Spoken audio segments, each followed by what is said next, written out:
Thank you. So here we are at Zoom Ramble, and today we're going to call this story Looking for Jewell's Farm.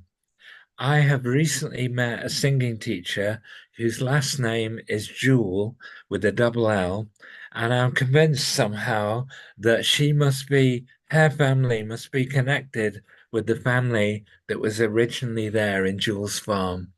So it's called Looking for Jewell's Farm.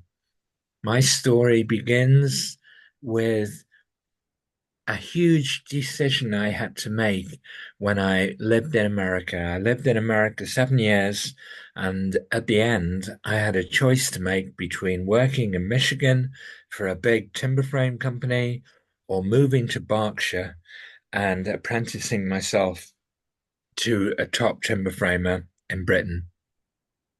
After 7 years, I was ready to come home.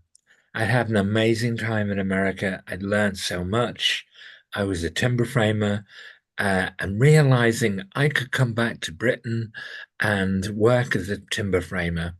There's always timber frame going to happen in Britain because there are lots of old buildings that need repairing, and there's rather wealthy people who might commission a new build, or a local authority or an organization might want a big exhibition space or a barn or something.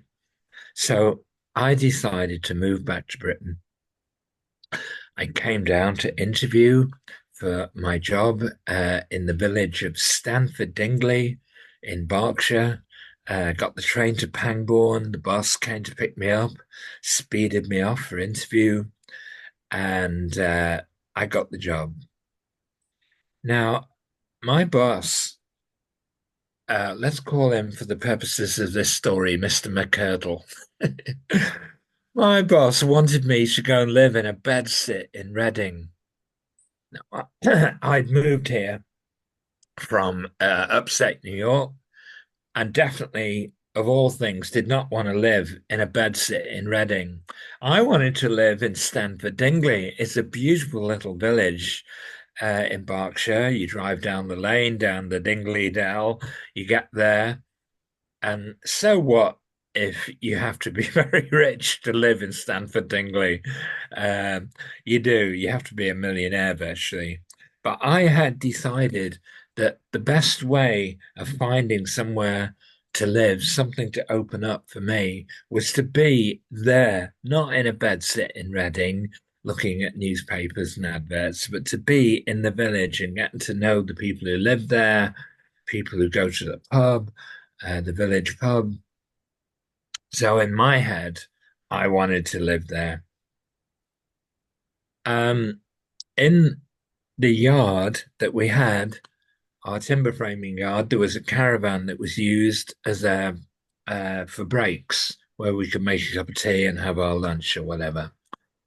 I asked my boss if I could stay over on a Friday night in that caravan so I could get up early and get out and about and knock on doors to see if I could find somewhere to camp through the summer months, and in so doing, find a place to live.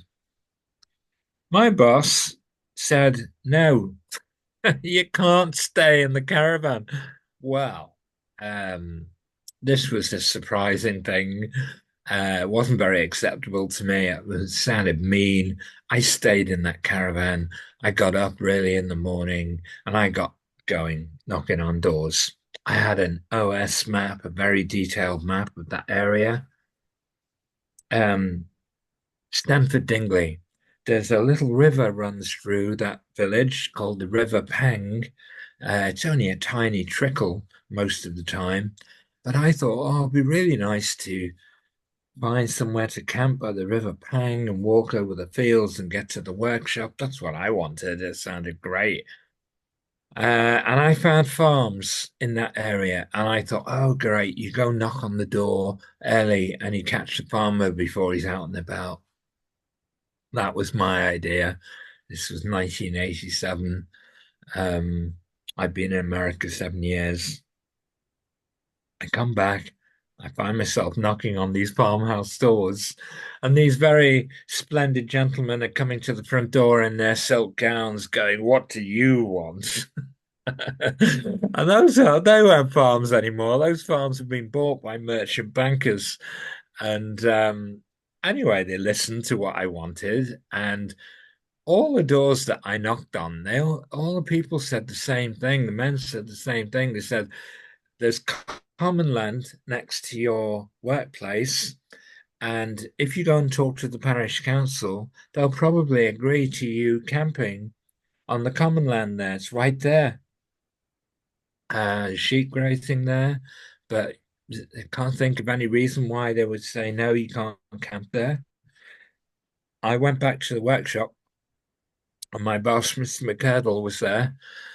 I said, "Oh, I've got good news. I'm constantly being told that that land over there, that's common land, and I will get permission to camp there from the parish council. What do you think about that?"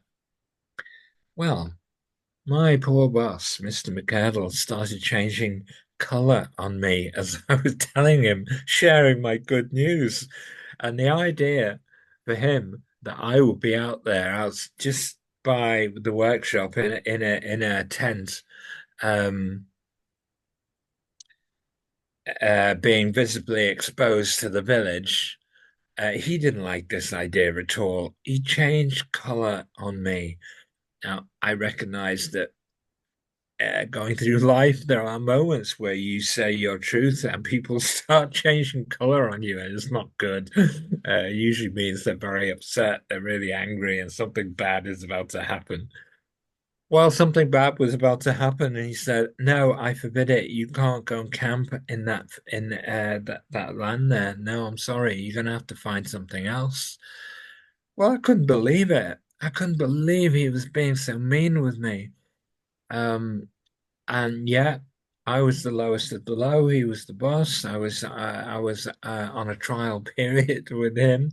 I had to be sweet about it. So I mustered my sweetness and managed to smile and nod and say, "Okay, yes, well, I'll just go and find something else then." Oh, no, that wasn't what I was thinking, but that's what I was saying to my boss. So I leave and I think, well, what am I going to do? Well, I've been walking around this lane that comes out the village because on the map there was a place called Jewell's Farm. And I thought, well, Jewell's Farm, what a funny name. That's like a magic name. That's like the treasure there. It's a magic place. But when I walked up and down the lane, I couldn't see Jewell's Farm at all, not where it was supposed to be, not where it was marked on the map. I couldn't see it. So I thought, I'll go back and see if I can find Jules' farm. So I went up and down the lane. I could not find it. It was becoming more mysterious and more magical with each moment. Why can't I find this place? It's marked on the map. It wouldn't be marked on the map if it wasn't there. Well, what is there? What was there was a great big house, a huge house, an old house, maybe 18th, 19th century. Very smart drive, gravel driveway up to it. Didn't look like a farm at all. But I thought, well, it's the only thing. There isn't anything else. I don't have anything else. I've knocked on loads of doors. I've talked to a lot of people by this time. The whole village knows what I'm doing, what I'm after, and has already told me, given me a solution. So I go up the drive. I knock on the door. It's not like an ordinary front door to a house. It's a huge, big oak door. Um, yeah, it was old fashioned and oh, it was gorgeous. I knock on the door. Big old knocker. So the door slowly opens, and there's this man there. He's a very tall, elderly gentleman, maybe 6'6" or 6'8", and he's a bit stooped. He looks at me in puzzlement. I explain. I tell him the whole story that I'd knocked on lots of doors. People had told me to camp in the common land, and my boss had said no, and that I had to find something else. And does he have any idea for me about where I can camp so I can go and work for Mr. McCurdle? Now, I don't realize it at all, do I? But it is Jewell's farm, and he is not a farmer. He is a Tory MP. He is the chairman of the Commons Select Committee on Agriculture. His constituency is around Boston, Lincolnshire, on the other side of the country. He takes an interest in me as if he was a concerned MP for his constituents. You can see this. These MPs, they have their ways of being concerned for their constituent and want to help. But he did genuinely want to help me, and he invited me in to his amazing house, into the old-fashioned kitchen. It was like walking into the 1950s. It was kind of amazing. He introduced me to his lovely wife, who his name was Sir Richard Body, so her name was Lady Body. Very sweet, lovely woman. Um, I would later find out that she was one of the women who worked at Bletchley. She was one of the code breakers. Um, they probably met at this time. Um, what an amazing woman she must have been, but I didn't know that. She just made the tea.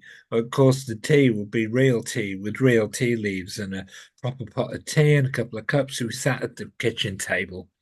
Sir Richard goes into deep thought. You could see his brow was furrowing. He was really trying to solve. This was an interesting puzzle for him. He as well as his many other titles, he was also a barrister and very much had a barrister's brain, of problem solving, of logical thought, of logical reasoned argument. This is what his whole life was about, really. And he's thinking about my situation. He goes into deep thought. I'm enjoying the tea. I'm enjoying being in his kitchen in the 50s and meeting him and his lovely wife. He says, "Oh, Elias, I've got it." It's like a light bulb moment. Elliot, I'm a rare breeder and I have these bloodhounds here. And I had to make a run for them on the grounds of the house so that if we didn't want to take them out, at least we could give them a run right here without losing them, without them taking off. Come and have a look. So I go and walk with him, and yeah, he's about this steel wire mesh run, and we walk into it and along it, and at a point, it's widened out, and he says, "This is it, Elliot. You could. There's enough room here where you can pitch a tent." So there's all these bushes around it. There's no view. It's obviously really midgy and insecty. And of course, every so often you can have a run of bloodhounds coming right through. And I'm thinking, oh God, this is not going to work. I can't see this going to work. This is not my dream. I'm not by the river Pang in the beautiful view and the beautiful place. I'm not going to be here. I'm going to be in fear and anxiety. That's no good. I said, Sir Richard, it's really kind of you, but I don't think this is the right place to camp. It just doesn't feel right to me. And I'm really sorry because I know you're trying to help me, but no. So this was getting very strange that somebody is offering you a place to camp, and you're saying, no, it's not good enough for me. Back to the kitchen we go. Lady Buddy makes another pot of tea, second pot of tea. Sir Richard goes back into deep thought, something that's becoming rather familiar to me by this point. And then he has his little light bulb moment after a little while. He says, "Ah, I've got it. Now, Elliot, look out the window here. Got a big window in the kitchen. See those fields over there? Well, as I told you, I'm a rare breeder, And you see those cattle over there and their great big horns. They are the cattle that the Texas Longhorn cattle were bred from. And I've got a special breed of those cattle here. And they're in that field, and you could camp in that field. Well, I don't know much about cattle and camping, but I do know the cattle like to rub their horns on things. So I could see going to work, coming back to a completely knackered tent. And so I, for the second time, I said, no, um, I don't think that's going to work. I think those cattle are going to do my tent. No, I don't think that's doable. And there I was saying no for the second time to this guy who's trying to help me. Oh, in the kitchen, third pot of tea, deep thought, deep thought goes on. I'm really enjoying just the strangeness of this whole situation. This guy trying to help me. I'm saying no. Um, I don't know what I'm thinking at this point. I'm just enjoying the bizarreness of the whole situation. Anyway, after a while, he has this light bulb moment and he goes, "Oh, Elliot, I've got it. My daughter was here last summer and she camped at the bottom of our garden with her fiance and had a wonderful time. So let's go down and have a look and see if it's any good for you." We walk down the garden, the weeping willow trees, the lawn. At the bottom of the garden, it all starts to get a bit rough. And there is the River Pang. There's a great big block of wood, plank of wood. There's a bridge over the Pang. And on the other side of the river, there's a public right of way. You go up the right of way just a little bit, and there's a stile into the triangular field that leads directly into the workshop. And so I know, God, this is perfect. This is great. So I say, this is great. Sir Richard doesn't need any money from me, so I've got uh, free camping there for as long as I need it. Um, I stay there. Perfect for me. My boss is mortified. I get to be in the village. Uh, I was there about 3 or 4 months, and in that time, I did get offered a house that was opening up in the village. I could have taken that house and shared it and managed to live in Stanford Dingley and be part of that place. Because regardless of income and money, people who live there are part of the place. Um, uh, yeah, I became quite good friends with Sir Richard. He was really lovely. He would come home. We would talk about affairs of state at the end of the day. This is the time when Margaret Thatcher was Prime Minister, who I personally hated, and Sir Richard, would be at loggerheads with. Turned out Sir Richard was not climbing the greasy pole to be part of her government. He was an independent-minded Tory MP. He had a big brain. He had lots of things to say about agriculture. I ended up reading his books and things and understanding his point of view. And we used to have a splendid time just sitting around drinking tea on the lawn and talking about affairs of state and this and that and the other. Um, and we enjoyed each other. There was a point where he was trying to explain to me that the 6 million figure that is quoted for the victims of the Holocaust wasn't an accurate figure, and 6 million Jews did not get killed in the Holocaust. Well, I'm Jewish, and I was kind of listening to this, thinking, "What the hell is this?" and not knowing what I can say or what I can do. And Ladybody could see my discomfort and got Sir Richard to change the subject. But this is really typical of how he would think about things, about his passion for the accuracy of statements, the accuracy of numbers, and this and that and the other. Well, let me tell you some of the things about Sir Richard and my experience staying there. Um, the first thing was he had to introduce me to his pack of bloodhounds, and yeah, I should say that yeah, as these were hunting hounds. It was a pack for hunting, but it wasn't hunting animals. It wasn't for going out hunting foxes and the like. Bloodhounds were packs that were to find people. So the escaped convict or the criminal who just fled from the scene or somebody who was missing or whatever. There could be any number of reasons why a pack of bloodhounds could come in useful in the old days. And he said, I've got to introduce you to the hounds so they know who you are and don't tear you to pieces, kind of thing. So uh, there is a bit of the old farm there. There's an old low building and cattle gate and fencing. And so we go up to the gate and all the hounds come out to see us. And he says, put your hand in there. Well, I'm a timber framer. I'm a carpenter. My hands are like my most precious bits. These hands, they have taken me through life making things. And I did not want to put my hand in there. And he said, go on, put your hand in there.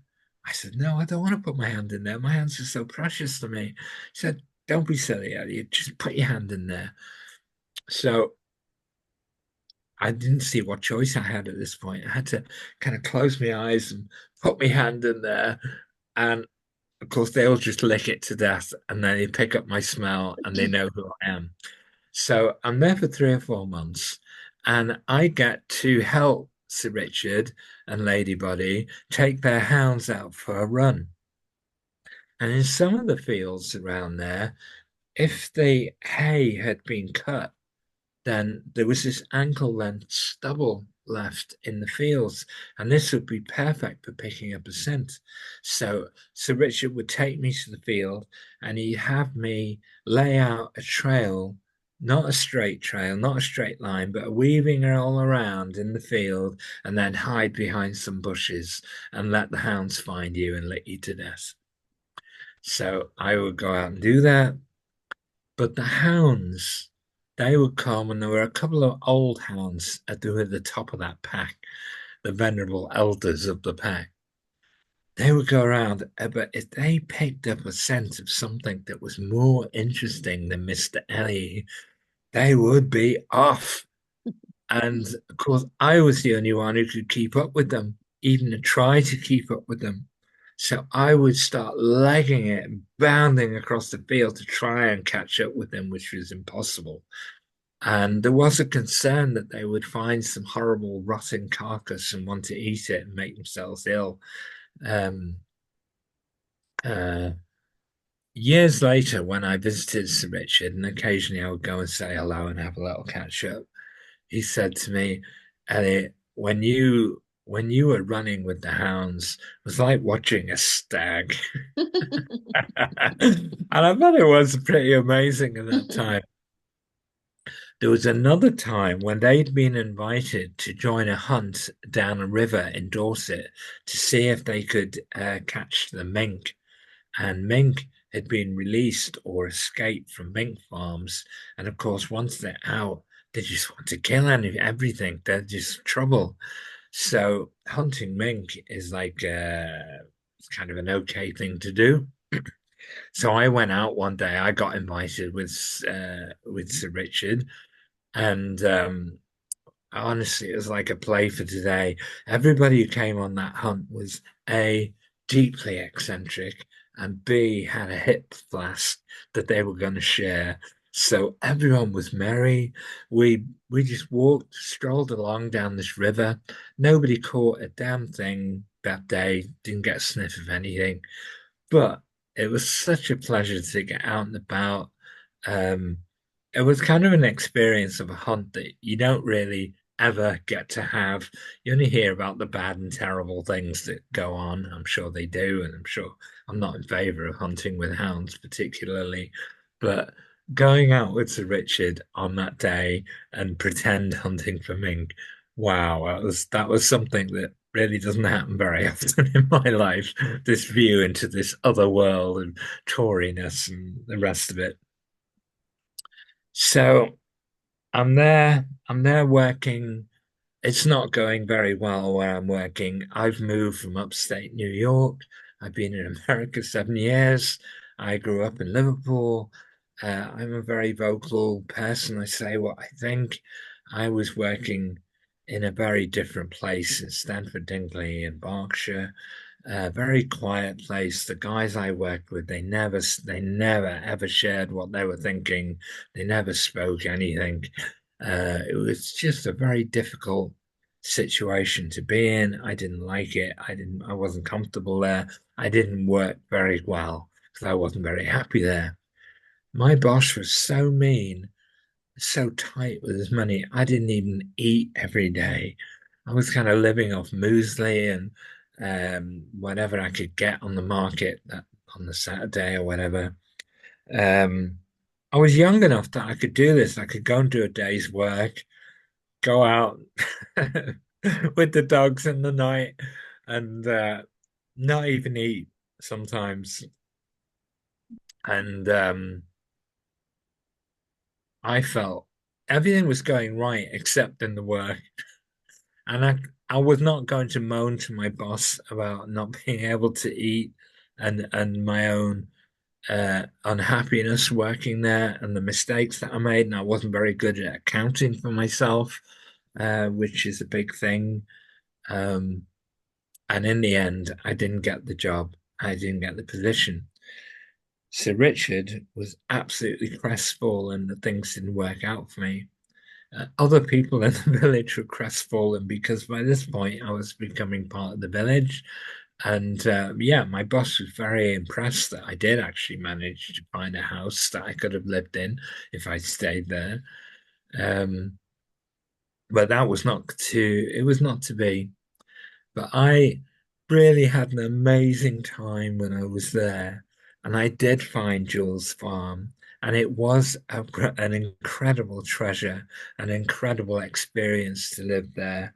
Sometimes Sir Richard and his wife were away and they'd let me use the bath in the bathroom.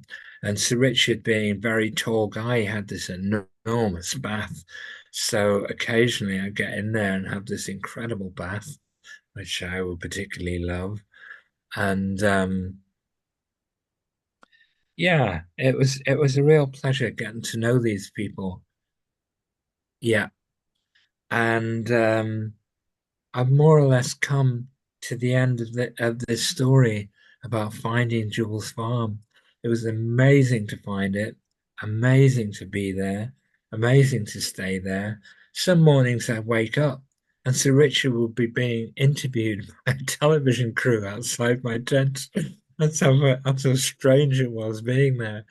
Um, Sometime there was an inundation and the River Pang was not Schickle anymore, but it was a flood and it looked like it would flood my tent. It didn't actually flood the tent, but it certainly could radically change in a day. Uh, yeah, the forces of nature. Um, anyway, it was amazing to live there. It was amazing to be there. Life felt like such an adventure. And yeah, I'm still left actually not really knowing anything about the family that was the Jules family that had that farm, but I bet they had it for generations, and it would have been very, very lush, very, very good land. Um, that place is one of the asparagus centres in the UK. Yes, it had very beautiful fresh asparagus, and wow. Stanford Dingley, you're out there somewhere in this hidden part of the Dingley Dell. Yeah. Well, that's my story about finding Jules Farm, being at Jules Farm. How amazing it was to be there and meet Sir Richard Buddy and learn about what's going on in the mind of the chairman of the Commons Select Committee on Agriculture. Yeah. Excellent. He he had yeah, he had ideas like he would add up all the public subsidy that farmers had, since subsidies were introduced. He'd add that figure all up, and that figure exactly equated to the increase in the value of the landowners. It's a funny thing in this country. The taxpayers have paid all the landowners the increased value of their land since agricultural subsidies were introduced. Now, isn't that completely mad? That's not what taxation is supposed to be about. This transfer of wealth from people who pay taxes to people who pay the land. But that's what's happened. Yeah. That's what is still going on today. It's just an absolute racket. Well, he saw it for what it was and he called it out. Well, he did many things like this. So, in learning about what he was thinking about and what he was arguing for, it was quite interesting. At the time when John Major became Prime Minister, there were 8 people who were voting against the Maastricht Treaty, and that was Richard. Sir Richard was one of those people. John Major called these people bastards in public on TV because they voted against the Maastricht Treaty. But I can tell you, Sir Richard Buddy was not a bastard at all. He was a very clever guy. He only had one eye. He'd come out of Parliament one day and he'd be mugged, and the mugger had booted him in the eye, and he lost his eye. Um, Sir Richard was not bitter. He wasn't bitter about people who were at the bottom, the kind of people who kick your eye out. He was an amazing man. He's a very clever guy, and it was one of the great treats in life that I got to meet him, that he was able to help me, and yeah, Jewell's farm, full of treasure. I Lovely. found it. It's great. There we are. Fantastic.